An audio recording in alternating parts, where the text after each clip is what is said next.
C'est exactement l'heure de vous informer. Bienvenue mesdames, bienvenue à vous aussi messieurs à ce grand rendez-vous de l'actualité sur votre chaîne. Cette édition de journal retient comme titre à la une ce manque du courant qui touche une partie de la cité minière et frontalière de Kipushi. Depuis son lotissement, le bloc cinquantenaire de Kipushi est toujours dans le noir. Nous allons le découvrir dans le corps de ce journal avec Gaylor Chamba.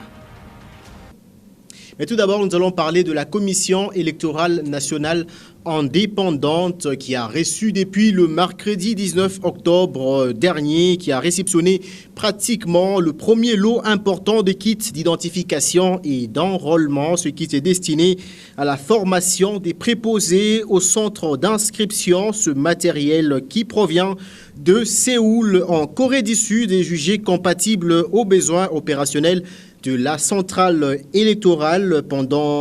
Cependant, le doute demeure toujours quant à la tenue des élections dans le délai selon certaines tendances politiques. Parmi les raisons évoquées, l'on peut citer le fait que le calendrier électoral ne jusque-là pas connu en République démocratique du Congo. Et puis au ministère du Plan, vous l'avez certainement suivi il y a quelques jours exactement, que le conseil d'administration de l'ITIE a validé la RDC comme pays conforme dans la transparence du secteur extractif en sa qualité de président du comité exécutif national de l'ITIE en République démocratique du Congo. Le ministre Christian Mwando Simba a évoqué cet exploit lors d'un entretien avec la presse. Célestin Augustin Muganza ainsi que Dieudonné Kanyinda étaient sur place. Le comité exécutif de l'ITIE RDC s'est réuni pour la 119e réunion ordinaire jeudi 20 octobre 2022. Sous la présidence du ministre d'État en charge du plan Christian Mwando Simba Kabulo, les points inscrits à l'ordre du jour ont été passés au peigne fin. Autre temps fort de cette réunion, le ministre d'État Christian Mwando Simba Kabulo, président du comité exécutif de l'ITIE RDC, a été face à la presse nationale et internationale. La validation de l'ITIE RDC dans la mise en œuvre de la norme ITIE avec un score de 85,5% a été abordée. Notre pays a toujours généralement été considéré par le passé comme un pays où le taux de l'opacité, le taux de corruption est assez élevé. Ce bon score va nous permettre de consolider notre position, notamment avec les institutions financières internationales, qui se basent aussi sur notre manière de faire, notamment dans la publication des rapports et de tout ce que nous avons comme accord avec les partenaires. Nous avons tenu par cette occasion à féliciter le président de la République qui est à la charge pour cette option d'être un pays transparent et de lutter contre la corruption et les mauvaises pratiques. Féliciter le gouvernement, le Premier ministre en tête, et féliciter l'ensemble du comité exécutif, sans oublier le coordonnateur national. Cette validation de la RDC à la norme ITIE fait d'elle un pays crédible. Le fait que nous ayons un score élevé montre que les gens peuvent venir investir sans avoir peur d'être indexés pour blanchiment de capitaux notamment. Nous rassurons même les gens qui peuvent les financer qu'un certain nombre de contrôles est fait pour qu'ils payent ce qu'ils déclarent et qu'ils publient tout ce qu'ils doivent publier et qu'il n'y a rien à cacher. Avec le concours de toutes les parties prenantes, membres du comité exécutif de l'ITIE RDC, dont la société civile ainsi que le secteur privé, Christian Mwando Simba Kabulo, ministre d'État et ministre du Plan, a démontré l'engagement du gouvernement à mieux faire pour plus de transparence dans les secteurs extractifs en République démocratique du Congo. Nous allons à présent parler de la santé avec cette maladie qui fait rage en dehors du coronavirus. Il s'agit de la variole du singe. Et à ce propos, le programme national de lutte contre le monkeypox organise depuis le jeudi un atelier sur cette maladie virale. Ces travaux de 5 jours visent notamment l'élaboration du plan et support de communication pour améliorer les connaissances sur cette maladie afin d'y répondre positivement. Déclaré urgence de santé publique des portées internationales par l'Organisation mondiale de la santé, le monkeypox est une maladie endémique en République démocratique du Congo. La zoonose affecte 23 sur les 26 provinces qui comptent le pays et la situation est alarmante. Avec 2266 cas confirmés, dont 93 décès, le monkeypox reste très peu connu du grand public. Une situation qui fait bouger le programme national de lutte contre le monkeypox. En collaboration avec le programme national de communication pour la promotion de la santé, ils ont organisé cet atelier résidentiel. Pendant 5 jours, il sera question pour les participants de développer le plan, harmoniser le message et le support de communication sur le monkeypox, également appelé variole des singes, selon l'approche Une santé. Précision du professeur Nadège Ngombe Kabamba, coordonnatrice du comité de coordination Une santé. Nous émettons le souhait qu'à la fin de cet atelier, le document qui sortira d'ici, c'est un document qui va permettre à ce que nous puissions réellement nous tenir main dans la main, mutualiser nos efforts pour bien communiquer et pouvoir stopper cette épidémie. Par ailleurs, Raoul Kamanda, directeur au PNCPS, revient sur la quintessence de ces travaux de Mbouela Lodge. Pendant cette journée ou 4 journées, nous aurons à réfléchir sur l'analyse de la situation qui nous permettra de comprendre quelle est la situation réelle de cette maladie. Et nous aurons également à définir les cibles, les stratégies, les canaux et nous finirons par élaborer les messages, mais également un plan ou un cadre de mise en œuvre de ces plans intégrés. La communication étant un pilier indispensable dans la lutte contre les crises sanitaires, le docteur Robert Chongo du Programme national de lutte contre le monkeypox a dans son mot d'ouverture salué la tenue de ces assises. C'est vraiment la première fois que nous aurons à élaborer des messages, qu'il y aura un consensus national. Donc nous attendons de cet atelier les plans de communication bien sûr, spécialement les supports et les messages adaptés pour vraiment l'utilisation sur terrain. Nous déclarons ouverts les travaux de cet atelier. Ces travaux se tiennent avec l'appui de Breakthrough Action et d'autres partenaires sur financement de l'USAID.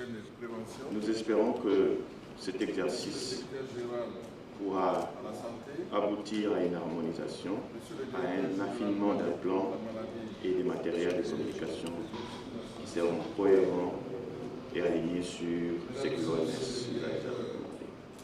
Donc c'est au nom de l'USAID, qui est notre bailleur, et au nom de Johns Hopkins University, qui est le partenaire de mise en œuvre de Breakthrough Action, que je vous souhaite la bienvenue à cet atelier.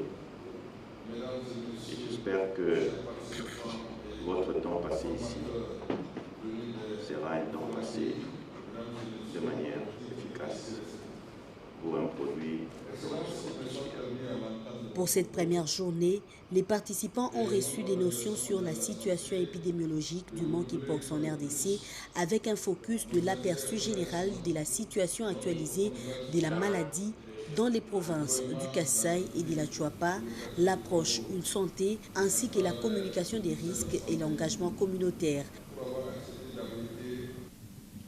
L'actualité, c'est aussi ce culte d'action de grâce, un culte d'action de grâce organisé ce vendredi 21 octobre 2022 par le complexe scolaire Lodi School, une école située au quartier Golf Tchamalale, plus précisément au croisement des avenues Mama Irène et ingénieur Lodi. Le promoteur, enseignants et parents d'élèves ont partagé presque le même sentiment de joie tout en remettant les activités scolaires entre les mains du Très-Haut. C'est un reportage de Gaylor Chamba et Séverin Katamboa.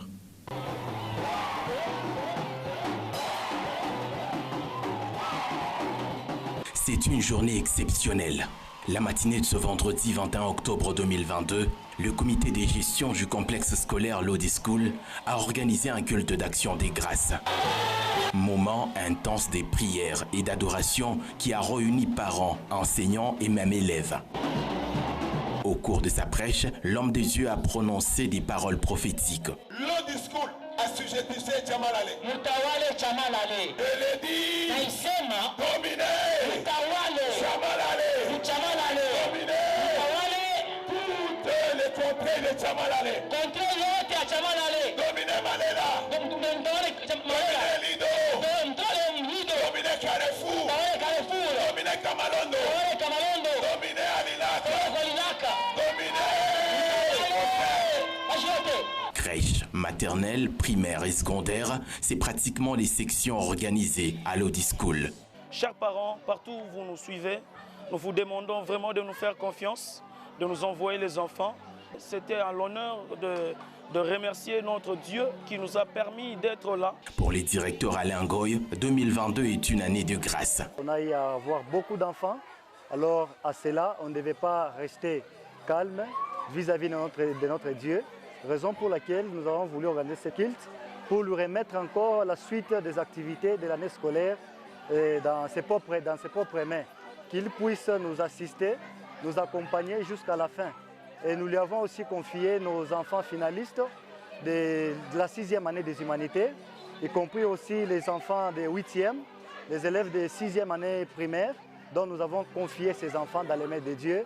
Ensemble, nous avons aussi prié pour les parents. Bâtiment moderne, spacieux entre les salles de classe, Lodi School s'est confié en Dieu, déclare Madame Julienne, promotrice de cette école. Nous connaissons, nous voyons, nous savons ce que Dieu fait. Ici, nous avons surnommé ce lieu, c'est à la montagne. Donc, dans ce lieu, il n'y a que Jésus qui a le pouvoir. Moi-même, même en tant que promotrice, je ne suis rien. Nous sollicitons Dieu et il nous l'accorde.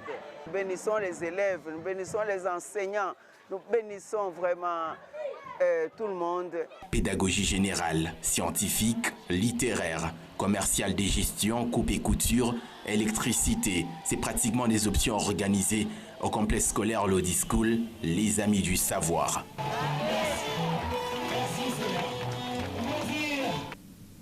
Nous allons prendre à présent la direction de plus ou moins 30 km de Lubumbashi. Vous pouvez deviner, c'est la cité minière et frontalière de Kipushi, où on nous signale que Loti, il y a de cela quelques années, le bloc cinquantenaire situé dans cette cité minière et frontalière a toujours été dans le noir, malgré les efforts fournis par les habitants en achetant les transformateurs, les poteaux et câbles électriques et aussi d'autres accessoires. La Société nationale d'électricité n'aurait toujours pas tourné son attention au bloc cinquantenaire, c'est précisément au quartier Kalubamba. On découvre cette information avec Gaylor Chamba.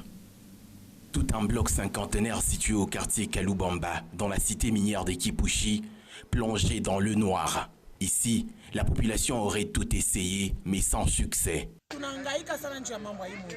Balisemaka tuchange ma $100 tuze transport. Tunachanga $100 tunauza transport. Ile transport depuis kalaka mu 50 abatuwekeyo tunaangalia tiba tulandaka banachoka. Banakuwa tupeleke ma 30 tunapeleka. Banakuwa mupeleke hivi muze mapoto tunauza. Banakuya tena osinala anasema bameke moto. Mwende mkafungulisha madossier kusinala. Tuafungulisha madossier kusinala. Moto abatutumie moto. Ojusi bana tafuta kumini nini? Ras-le-bol, c'est peut-être les mots qu'il faut pour décrire cette inquiétude. Hii quartier cinquantenaire, mu bloc cinquantenaire, quartier 2. Tunateswa sana juu mambo ya moto.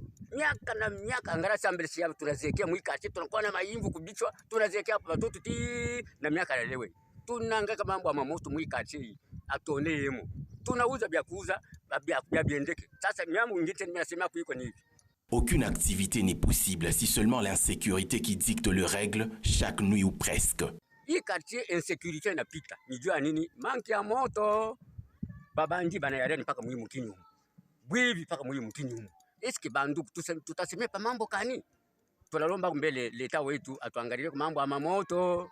bakuba batwangire mambo ya mamoto tupate kumoto mkartie insécurité ikuwe kutu mkartie mkuwe kutu mweupe. Mambo yote ma exigence yabo yote tunaifuata. Mais moto atupate moto. Depuis barikuyaka mu inauguration wasema wasi batakabra aba bantu bahapa moto. Abalete moto, barakabra muntu moya bule moto. Donc ule muntu manjo ya droit obikuje. Awe na makonaissance ke kusilanja baba rompacha moto. Chibote tubaba zola moto, chibote turtosha makuta, tuna mamambo chibote, batuto banafunda masomo. Donc il est ma crise, il est mumukini. Na shi tuna mais tu sacrifier to antosha le makuta njua ni tupate moto. Mais moto atupate. Au juste ben tuambia nini? Batu ambia kumikile bantafuta kama hakuna namna kutukabra moto. Baturudishe makuta yetu. Baturudishe bashi makuta yetu njoo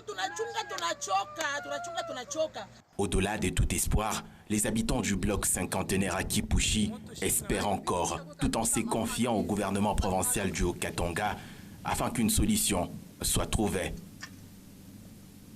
On signale également que plusieurs activités commerciales du quartier Kalubamba de Kipushi, les activités qui ne savent plus fonctionner normalement. Et à ce propos, quelques habitants se sont exprimés au micro de Gaylor Chamba. Je vous propose de les suivre.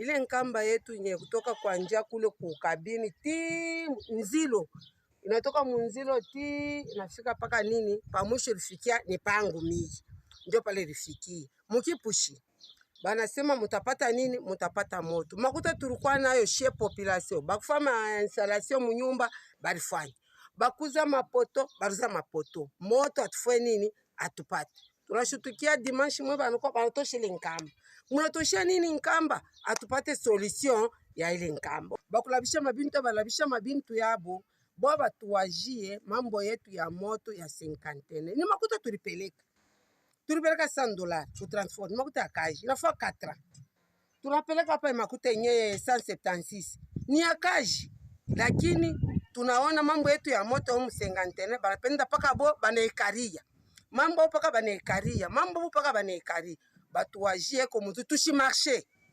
tushilete desordre batuwajie tu bizuri batupanchie nini batupatie moto tunateswa sana miaka na miaka juu ya moto hapa pour finir mimi nauza mulea ya mazuti ile mulea ya mazuti mimi nauza karibia tena inafanya ni inapanda donc pa kuingilia na pa kutokelea tuna napo tena baba gouvernement alifika hapa anataka sema mimi nampelekea parti ya makuta avaya pale population sha contribuer makuta bali uzaka zamani banauza transport ili masando la sha kwenda kabuli hapa tena banafuata tena muende mkajiregistrer ku SNL banaenda kule banafanya ile enregistrement vite mkontribuer makuta mfanye hivi na hivi muuze mapoto banauza mapoto muuze nkamba banauza nkamba na leo hii solution haina hapo bureau de Kalubamba quartier monene depuis à l'époque à Belge amoya kwa moto mais banatufanyia un grand surprise baneka moto ku cinquantenaire hôpital monene tunafurahi kwa déjà inakuwa sana ni source ya population ipate moto umu jo mushiko ma insécurité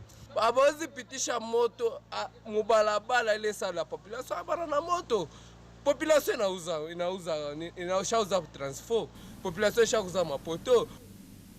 Ce journal se poursuit, mais cette fois avec une note qui concerne l'actualité sportive. On nous signale que la Ligue de champions de football féminin de la CAF devra ouvrir ses portes le 31 octobre. Ça sera au Maroc. À ce propos, les filles de Mazembe, ambassadrices de la République démocratique du Congo, tiennent à ne pas faire la figuration ou de la figuration. Magui Safi et ses filles ont quitté Lubumbashi ce vendredi 21 octobre 2022. Avant de prendre l'avion, le groupe s'est entraîné au quartier Golf. C'est un reportage de Pascal Mangala et Meshak Kayembe. La Ligue des Champions, c'est un autre niveau. Mazembe Dame le sait bien. Et Magui Safi et ses filles semblent avoir appris de leurs erreurs au tournoi de l'Unifac à Malabo il y a quelques mois. Avec les mêmes joueuses, bien sûr qu'il y a eu quelques comportements inacceptables à Malabo. Et voilà, nous sommes rentrés, on a essayé de punir les meneurs. On les a récupérés parce que donc on a toujours dit qu'il faut donner la deuxième chance. On a donné la deuxième chance à ces joueuses.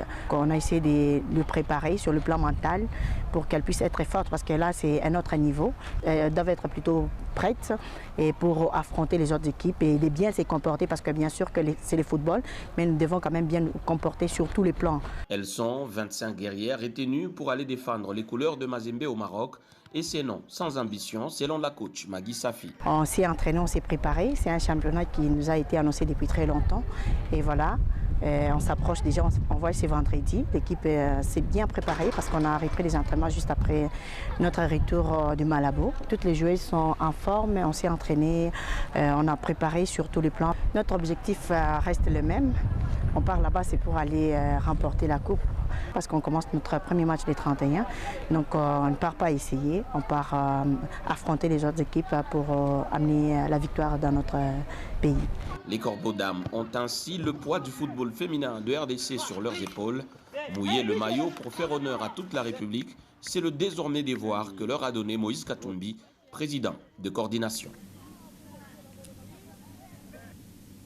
Place à présent au condensé du journal La République. C'est avec Pascal Mwangala. Envolée oratoire 2023 sous haute tension. C'est pratiquement le grand titre du nouveau numéro du journal La République. Je vous propose de le découvrir dans ce commentaire avec Pascal Mwangala Marmotte.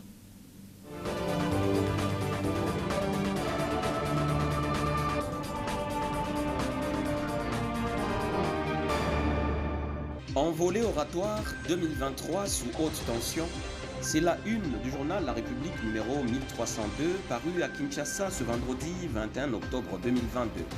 Bienvenue mesdames et messieurs à votre lieu pour vous sur votre chaîne. La sagesse renseigne qu'un feu de paille négligé peut conduire à un incendie capable d'embraser des milliers d'hectares sans compter toutes les conséquences qui s'ensuivent sur le plan humain, environnemental et économique. Ce feu de paille en RDC risque de franchir le Rubicon et empêcher la tenue des élections générales en décembre 2023. Il s'agit de l'escalade verbale entre les partis politiques dont les militants développent au vu et au su des autorités établies l'intolérance politique. Ces faits peuvent être interprétés selon le bord où l'on se trouve. Toutefois, ce sont des signes avant-coureurs de ce que sera la campagne électorale l'année prochaine. Si l'on s'y prend garde, prévient le confrère. Écho des provinces sur la page 6, dans le Haut-Katanga, à Lubumbashi, suspension de l'exploitation minière autour du lycée Lubusha, renseigne le confrère. La ministre des Mines, Antoinette Ntsamba, a suspendu depuis quelques jours l'exploitation minière autour du lycée Lubusha en attendant les résultats des enquêtes à mener sur le terrain. Le chargé des œuvres sociales à l'archidiocèse de Lubumbashi, Monseigneur Emmanuel Mumba, a salué cette mesure qui, selon lui, sauve cette école catholique d'une destruction. Selon lui, cette mesure ministérielle sauve également le lycée Lubusha de Lucha d'une délocalisation du fait de l'exploitation minière par deux entreprises installées dans ses environs.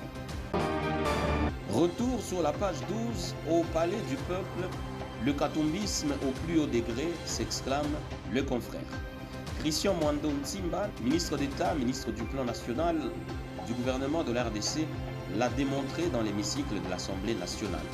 En soutenant publiquement Chérubin Okende devant les députés déloyaux qui criaient dans la salle du Congrès « Crucifiez-le, crucifiez-le, crucifiez-le », qui, Chérubin Okende, ministre des Transports, voie de communication et de désenclavement, placé à l'échaud d'une motion de défiance. Parmi ces députés véreux se trouvaient quelques élus perdus de Ensemble pour la République. Ce soutien affiché à son collègue n'aurait-il pas joué suffisamment en faveur du triomphe du sort de Chérubin Okende? S'est interrogé le confrère avant de répondre. Quoi qu'il en soit, cela aura permis de se rendre compte de la montée en puissance du katumbisme en dépit des nombreux obstacles dressés par les adversaires. Sport sur la page 11. Le DSMP en passe de nouvelles sanctions de la FIFA, écrit le confrère. Le club quinois a jusqu'au 24 octobre prochain pour fournir des informations à la FIFA au sujet des 6 joueurs qu'il aurait recrutés par un transfert relais. Le non-respect de la présente demande peut entraîner des sanctions prononcées par la commission de discipline de la FIFA, prévient l'organe fêtier du ballon rond dans sa seconde correspondance de demande d'information adressée aux responsables du dérivé. Ces joueurs ont été enregistrés auprès de leurs anciens clubs respectifs pour une très courte durée d'un jour seulement avant d'être transférés vers votre club alors que votre club faisait l'objet d'une interdiction de recruter de nouveaux joueurs, tant au niveau national qu'international, détaille la FIFA dans sa correspondance. Nécrologie sur la page 3 pour finir, Jean-Pierre Kabengele n'est plus.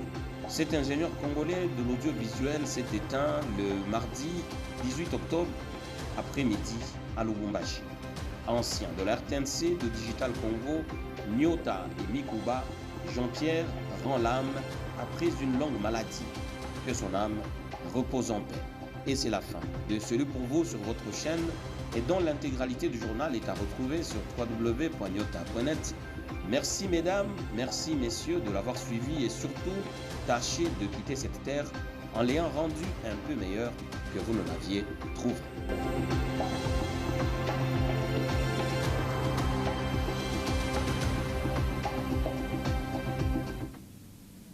Et ça sera également la fin de cette édition de journal réalisé par Marcia Kabanga et Merveille Congolo. Mesdames et messieurs, nous vous disons merci d'avoir choisi Nyota Télévision pour vous informer. Les informations continuent sur www.nyota.net.